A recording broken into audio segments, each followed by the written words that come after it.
Kaya kailangan yung perang inipon natin, a portion of it, ilagay natin sa isang venture na maliit lang pero sure tayo, kikita siya hanggang sa dulo.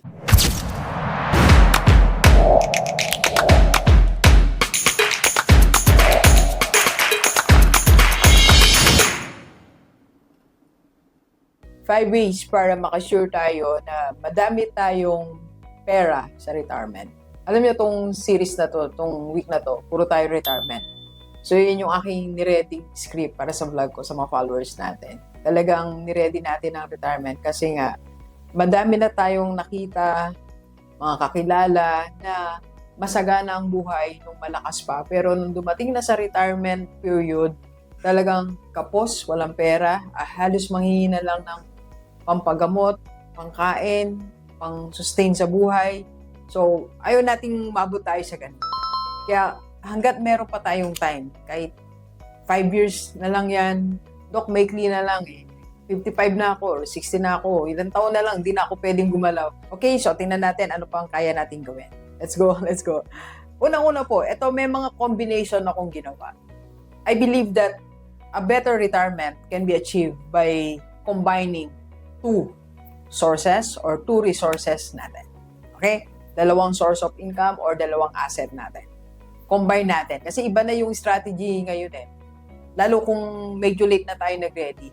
So, kailangan yung speed nandyan, 80%, then accuracy and consistency, dapat ginagawa natin yung tatlong yan. Okay? Kaya I want a combination.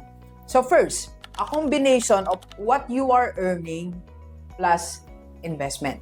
So, it's not enough na kumikita ka para maging masagana ang retirement mo. Kailangan dun sa earnings na yon, dinadagdagan mo o ina-add mo investment. Kaya kung 50 ka, basta ka lang kumikita, walang nalalagay sa investment, nanganganib ang retirement natin. So, magsimula na tayo ngayon. Kumikita ka, ngayon, masagana ang buhay mo, pero wala kang investment, wala kang hinuhulugan, wala kang dinadagdag, wala kang ibang pinagdadala ng pera mo, kundi gastos, mapanganib yan. So, Doc, ano bang pwede nating gawin? Isa po sa investment na pwede nating gawin sa lahat ng mga kumikita, mga empleyado, pwede tayong mag-start ng Kaiser natin. The best way or the best investment na pwede nating simulan, your Kaiser. Kasi 3-in-1 na po yan, may healthcare, life protection, and investment. So, imagine kung 40 ka ngayon or 50, wala kang investment, wala kang healthcare. What will happen kung nagkasakit ka? What will happen kung tumanda tayo, wala tayong ipon? So, ang Kaiser, sagot na po lahat yan. May healthcare na, may investment, and may insurance na rin siya. Okay? PM lang sa personal FB ni Doc. Yan po ang personal FB. So, this is a perfect investment para sa mga employed na tumatanda na. Okay, second, a combination of your salary and real estate. So, again, kung ikaw may salary ngayon, it's better to start a real estate investment.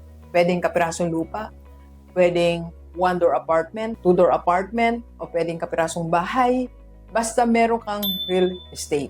Sumusweldo ka ng 50,000 a month kasi may edad na tayo. Siguro naman na-promote na tayo, di ba? A portion of it, inuhulog mo sa real estate.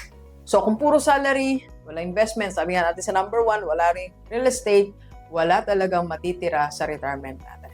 Okay? Dahil sa dulo, kung ano man pinaghirapan mo ngayon, binayaran mo, yan lang din ang mapapasayo pagdating ng araw. Kaya pag wala kang binabayaran ngayon, pinaghihirapan, walang mapapasayo pag ikaw ay retired na. And number 3, your savings and small business. Sa retirement natin, hindi natin pwedeng ipagmalaki na meron akong naipon, Doc. Meron akong 100,000, 50,000, 200,000. Okay yan, maganda po yan. Pero hindi siya sasapat pag retired na tayo. Kaya kailangan yung perang inipon natin, a portion of it, ilagay natin sa isang venture na maliit lang pero sure tayo, kikita siya hanggang sa dulo. So you can start a small business. Kung may savings ka ngayon, 500,000, ilaban mo yung 50,000 mo. Ilaban mo hanggang 100,000 para sa small business and then retirement, meron kang pera. Okay? Next, skill and brand mo. Kung meron ka yung skill, start mo na yung brand mo. So, alam mo, 50 years old ka, magaling ka sa accounting. So, mag-start ka na to build your brand as a consultant, accountant, tumutulong sa small or big corporations or business owners. So yan yung binubuo mo ngayon. Pagdating ng retirement, sure, hindi ka mawawalan ng client, hindi ka mawawalan ng income. Okay? And sa mga OFW naman, anong pwede natin i-combine, Doc? Malayo ako. Hindi ako sure sa real estate, hindi ako sure sa business. So wala akong brand that sinasabi mo, I don't have time for that, hindi ko masyadong magets. So ano yung pwede nating gawin? Sa mga OFW, you can combine your situation to one community that can help you prepare for your retirement and also have other source of income. Pili ka ng community. Kung wala ka mapili, you can choose our community, IMG Rockstar. So, OFW plus IMG Rockstar community. Perfect combination, di ba? Actually, marami na po na OFW na nakapasok sa community natin.